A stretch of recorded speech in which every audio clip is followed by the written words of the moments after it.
Swayam Prabha. Digital India. Educated India.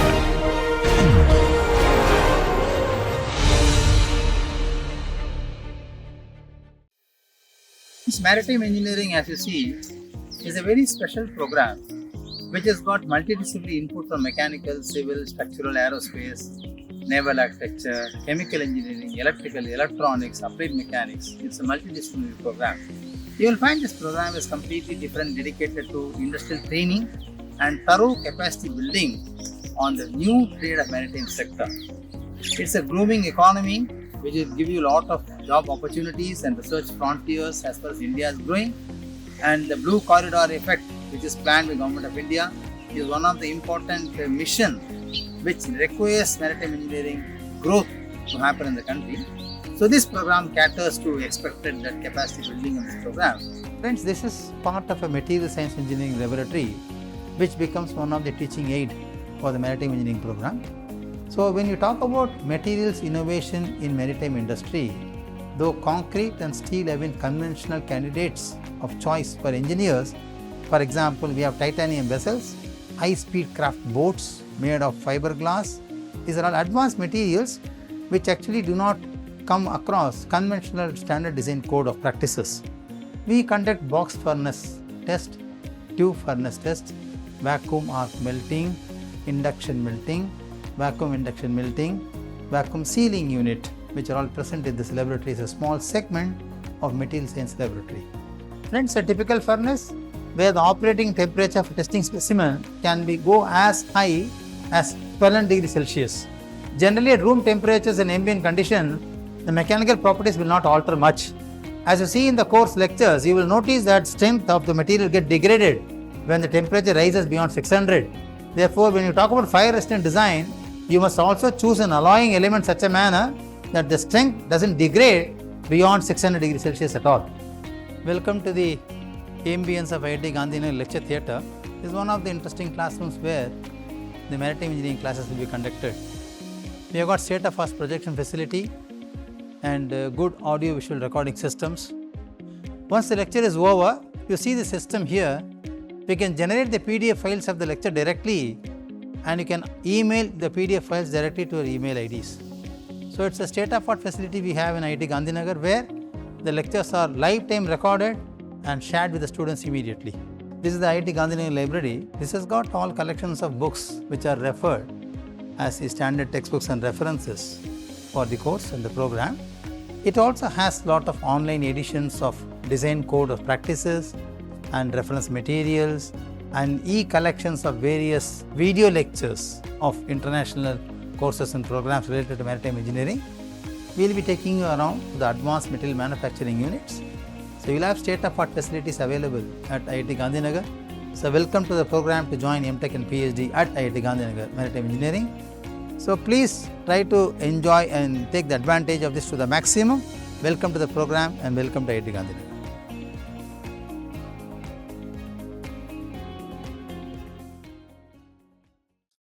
Welcome friends to the 21st lecture on the SwayamPrabha course titled Marine Renewable Energy Systems, offered by Department of Maritime Engineering at IIT Gandhinagar. Myself and Dr. Patil are together offering this course. So in this lecture number 21, let us talk more about the multibody dynamics and the wave power absorbed by the device. So we already said in the last lecture that for a given configuration of floats like 4, 6 and 8, the interference effects between the floats plays a very important role in harnessing power. So then this should be addressed by something called the interference factor, okay, or the Q factor. So we said the interference factor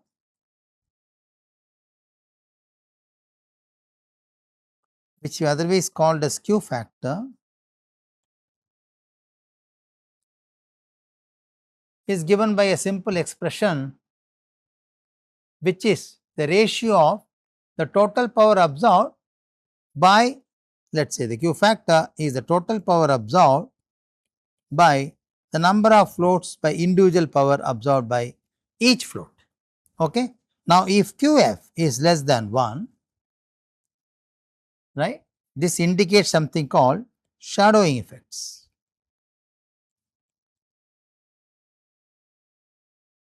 Right? The total power absorbed by all the floats together is reduced by that of. But what is the effect of this in terms of its reduction? So, of course, the QF depends on the layout and the number of floats. Okay. Let us quick at the result of this. So, if PF, or let us say if QF is less than 1, Pn is lesser, no doubt, lesser than the total isolated power. The total power absorbed by the isolated floats. So, it means the reduction in the power harvest happens only due to the interference effect. Is it not? That is what we understood from this equation. We also said higher power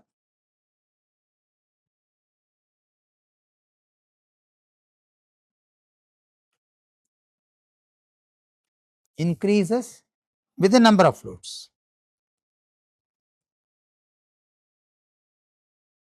Is it not? We also said that. Of course, this is verified by Kramer et al. In 2011.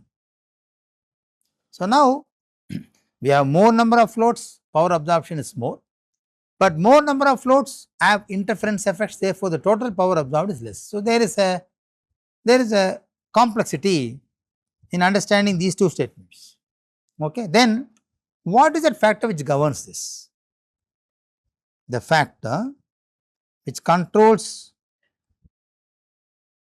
this complexity is the float geometry, friends. This is where the problem comes. Okay, the float geometry, or let us say the float size, that the shape, the diameter, the length, then the closing or the end effects, all put together is answer to this complexity. Okay.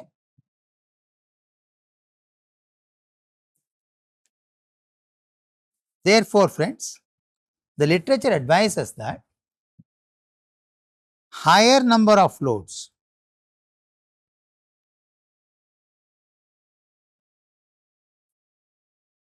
may give an economical design of the wave energy converter instead of having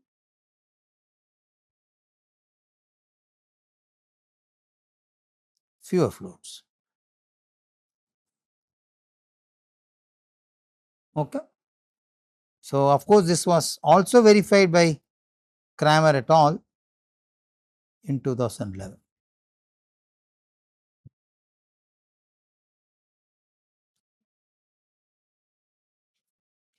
Now, let us see what is the effect of this QF table as you see in this figure. Now, QF as you see here depends of course on period for different configuration of floats. You will notice that, let us take 4 floats as an example.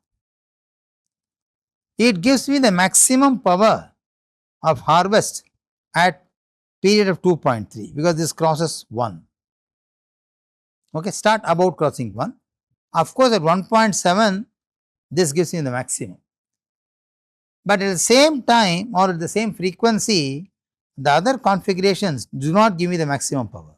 Okay, see here. So therefore, friends, if you are looking for the frequency dependence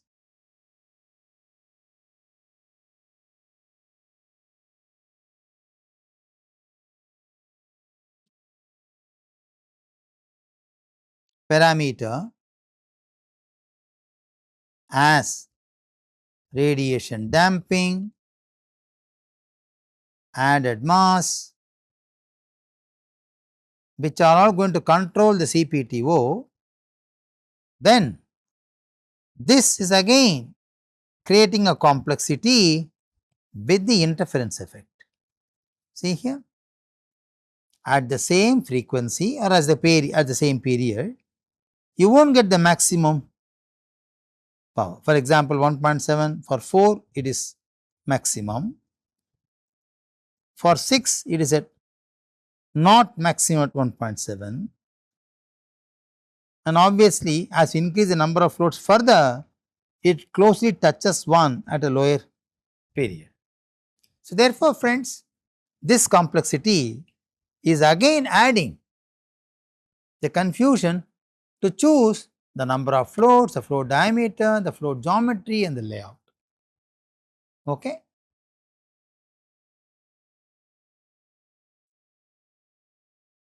So, the float geometry, the float layout,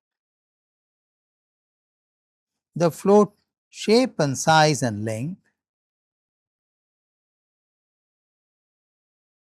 and then the C states, that is the wave climate at which the system is going to operate, that is the operational frequency of the device. Okay. So, these are all very highly interconnected, but they do not give you a single solution. They do not give you a single solution. So, we have to think about different conditions which will optimize this. Okay. So, that is what we see here in the last two lines. The optimum damping ratio for different configurations. So, it shows that due to interference effects, 4 float configuration gives me the optimum PTO damping, okay, compared to other two, right. So, somewhere 8 floats looks better, somewhere 4 floats looks better. So, this is a very interesting trade off which one has to think about when we plan about the design of VEX. Now, let us talk about something called impulse response.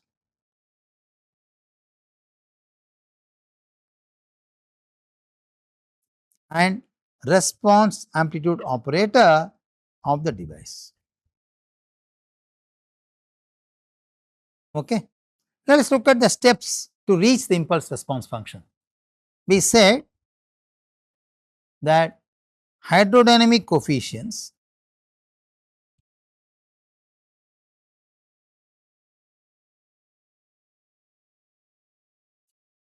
in frequency domain or uptime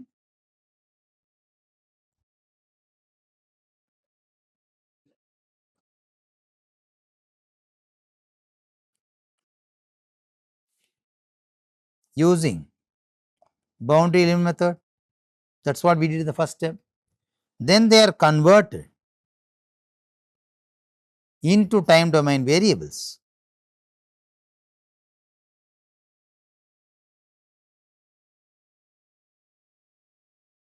based on Cummins equation.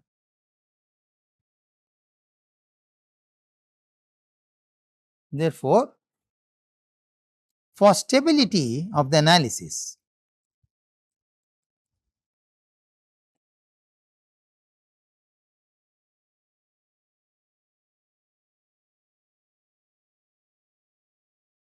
This transfer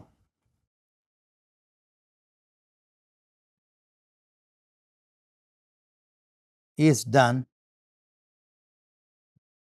to Vexim from Aqua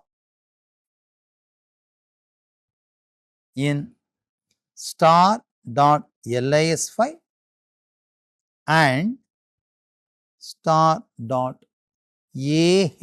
files.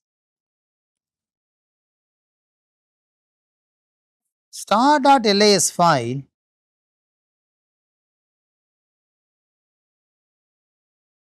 stores output from the structured query report,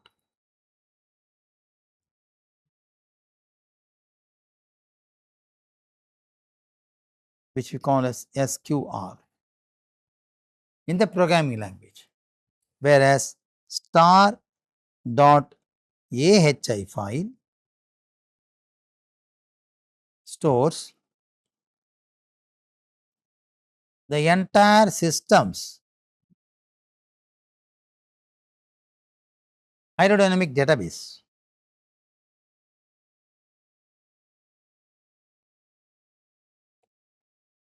in ASCII format.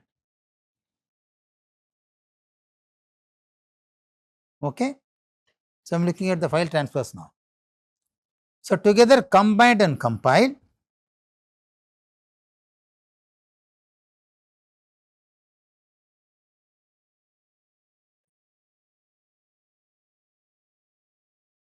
by the boundary element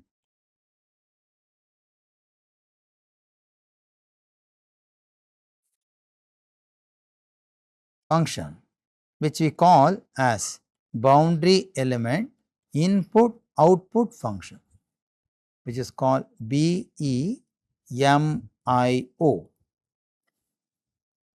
of the Vexim.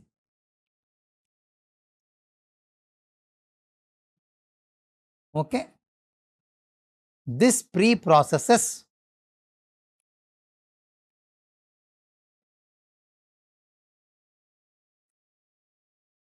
the aqua data,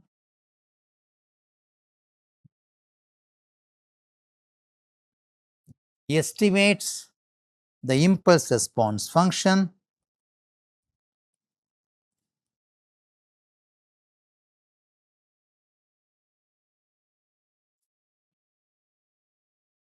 which we call as IRF,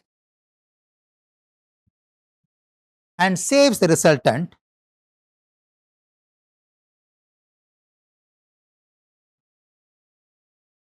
outcome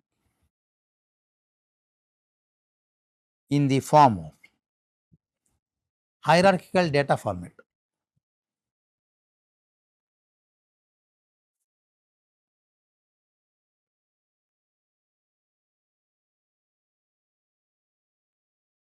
Which we call data format 5, which is called as HDF5, or simply it is referred as star.h5 file.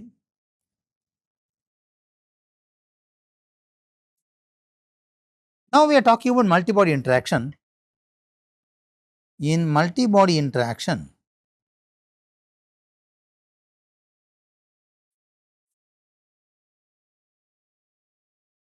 the convolution integral is challenging. Okay. So, therefore, we need to have a method to compute them, and that method should be carefully chosen. So, the method to compute the convolution integral need to be carefully chosen. Okay.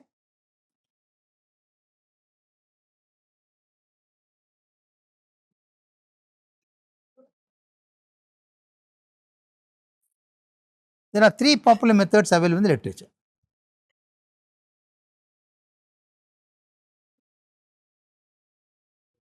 One is the standard impulse response function. The second one is the state space representation.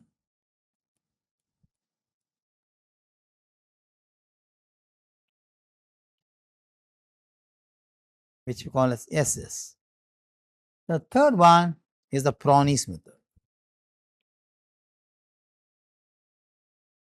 referred to as Armesto et al. 2015.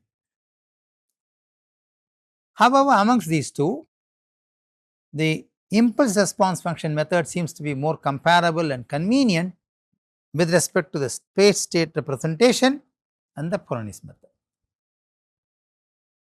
Therefore, it is more comfortable for the researchers to use impulse response function for analyzing multi-body oscillations. Okay. So, when we try to do that for an example study,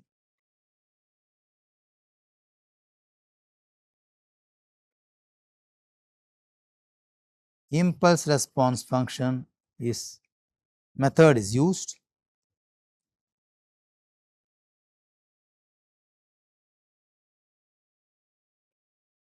to solve the convolution integral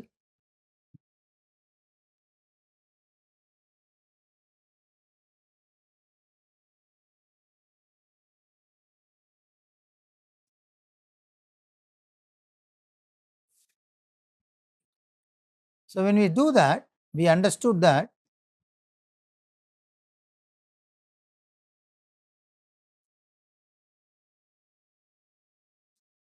the 4 float configuration, 6 float configuration and 8 float configuration. These are the studies which, as an example, conducted.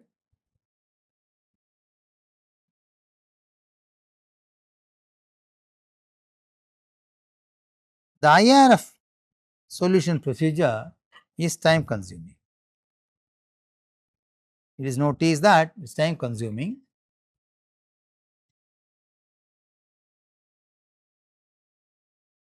and it gives better results for 4 floats. And the interference effect also influences this, and this is verified by Duarte et al. 2011.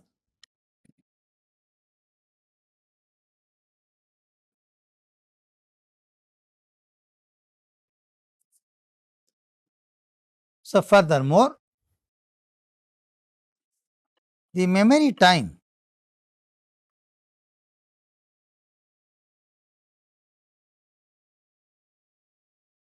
or the convolution time is also influenced by the method of solution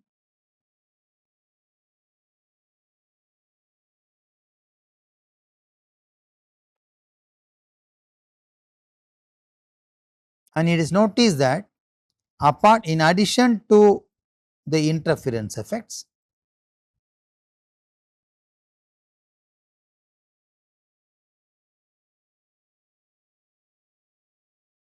periods also provoke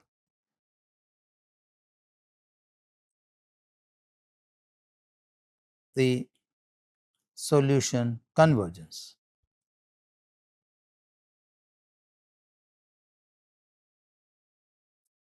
So, therefore, it can be concluded that the layout of the floats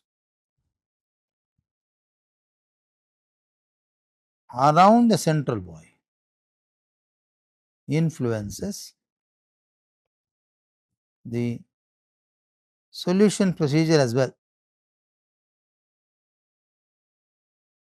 Okay? Because they may give you different interference effect, different information as you go on with large number of floats. Now, let us look at the response amplitude operator in the heap degree.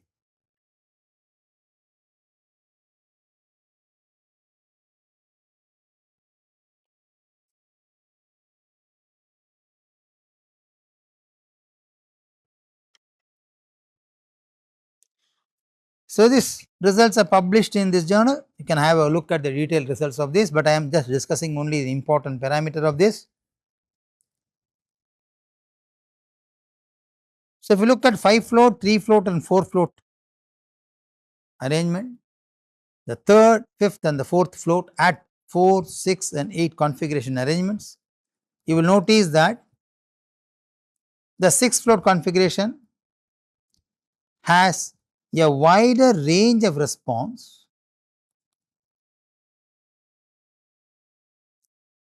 all of them do operate for a wider range of frequency,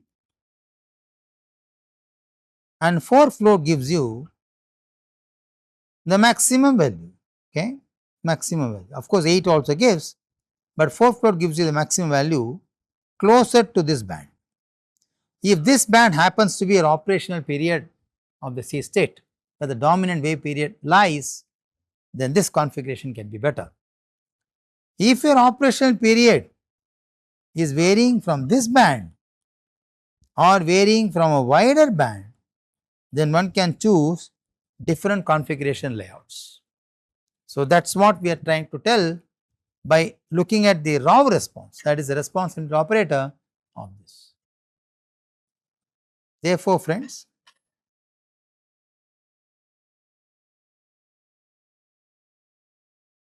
the multiple floats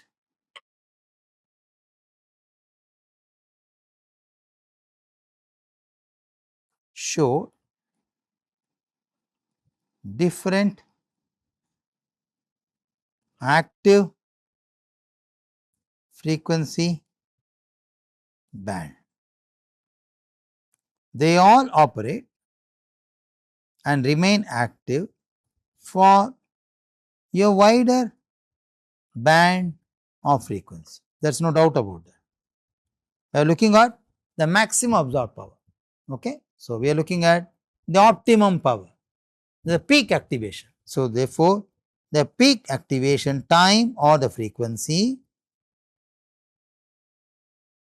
is also controlled by the float layout. Okay? That is a very important statement we make here. Okay?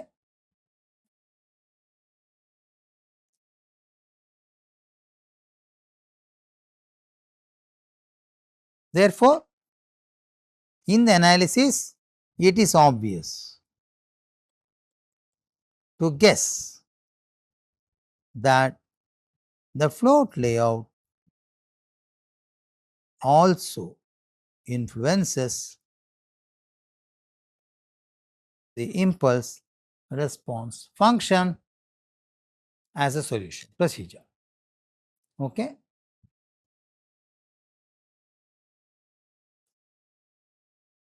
Furthermore, friends, the time of arrival of the wave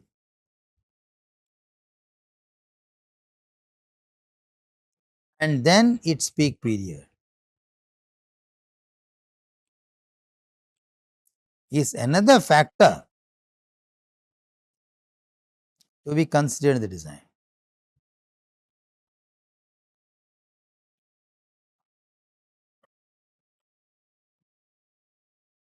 Of wave energy converters. Okay?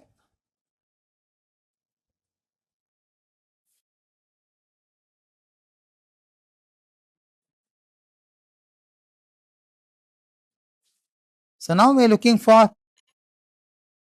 the optimal PTO damping.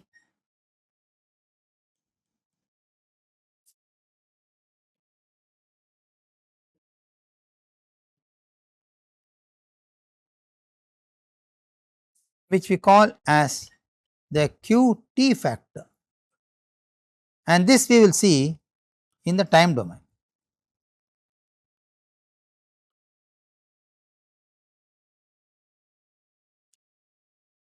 In the chosen example of illustration, we said that the optimal damping is estimated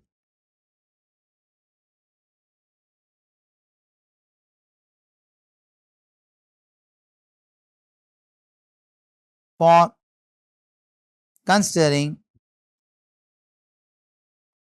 the variation in the absorbed power,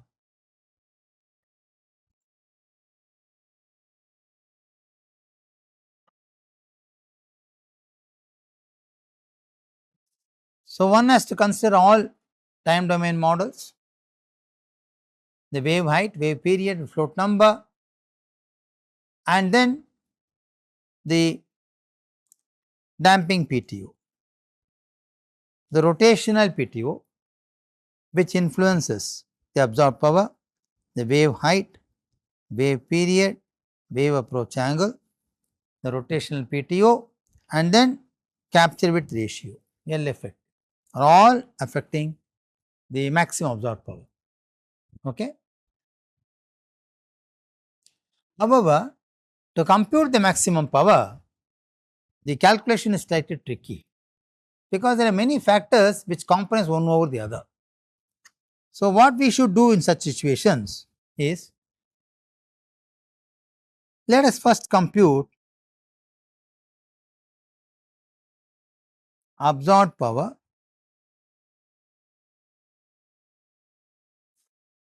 for all wave conditions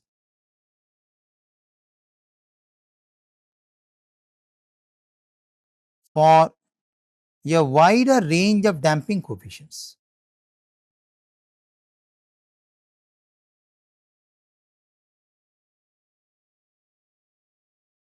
Okay.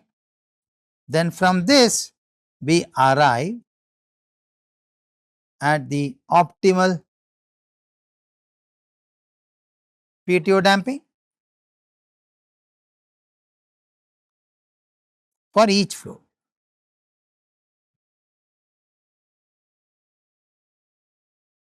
So, how do you get this? You can easily choose. This is true for the maximum absorbed power of that float in a given system. So, then we will try to find out the influence of CRPTO on the absorber.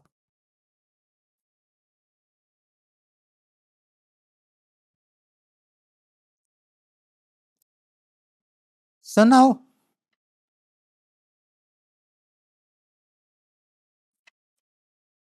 if we do that, though I am not discussing the results at this moment in the screen here, we can say that the absorbed power increases with the increase in RPTO for all periods.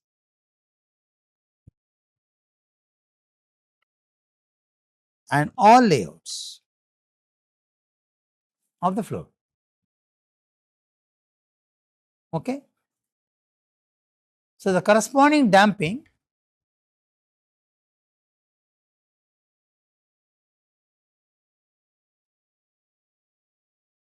at which the maximum power absorption occurs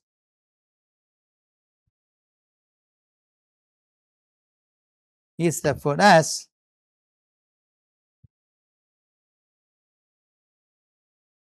optimal PTO, or we can call this as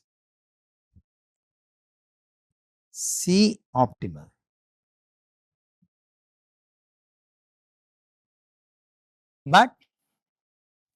But this is sensitive to the wave period.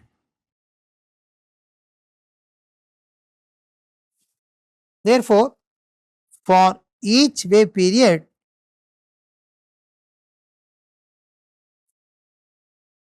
there will be an optimum CT. Okay, that's the confusion here. So, what we should do to finalize the design, and this optimum damping power shifts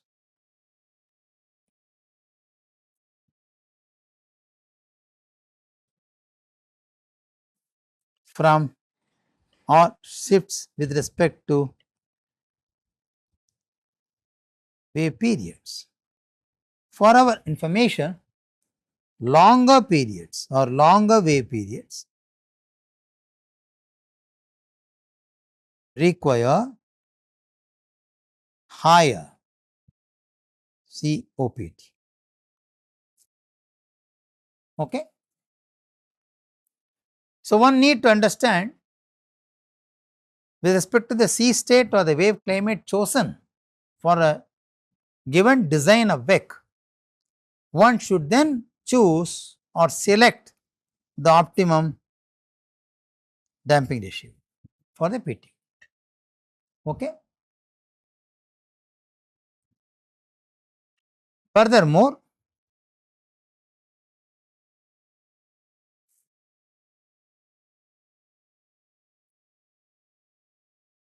the absorbed power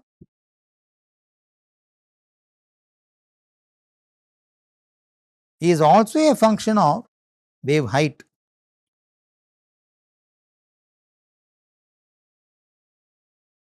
So, we all know that the absorbed power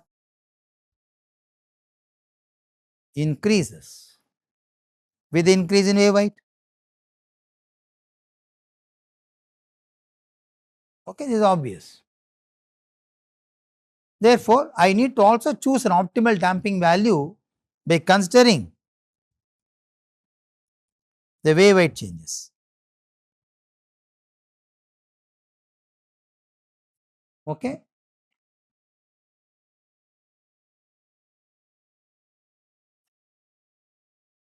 So, this can be plotted and the results show that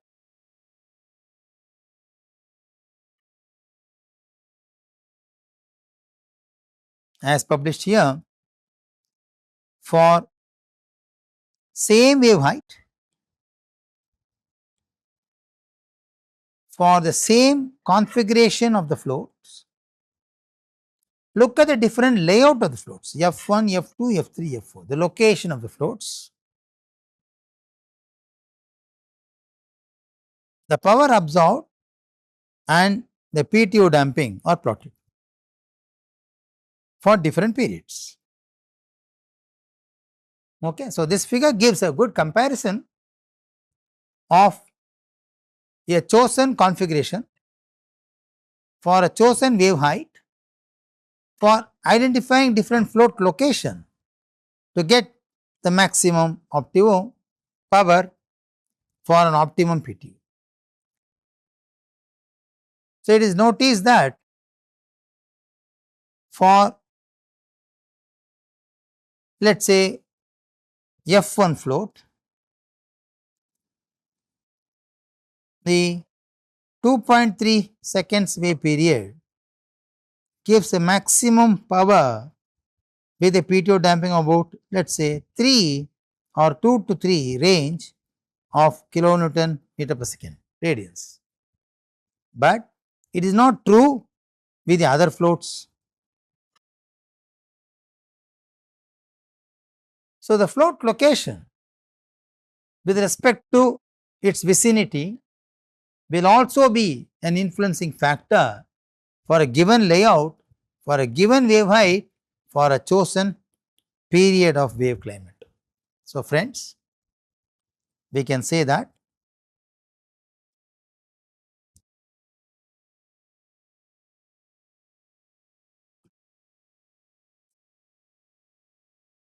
for a chosen wave climate where the WEC will operate,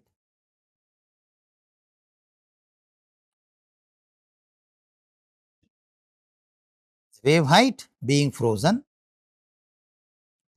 layout being frozen, the optimal PTO to arrive at the maximum absorbed power also need to be carefully chosen.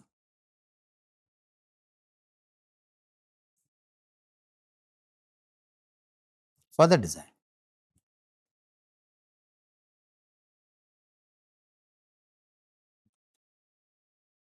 Okay. So, friends,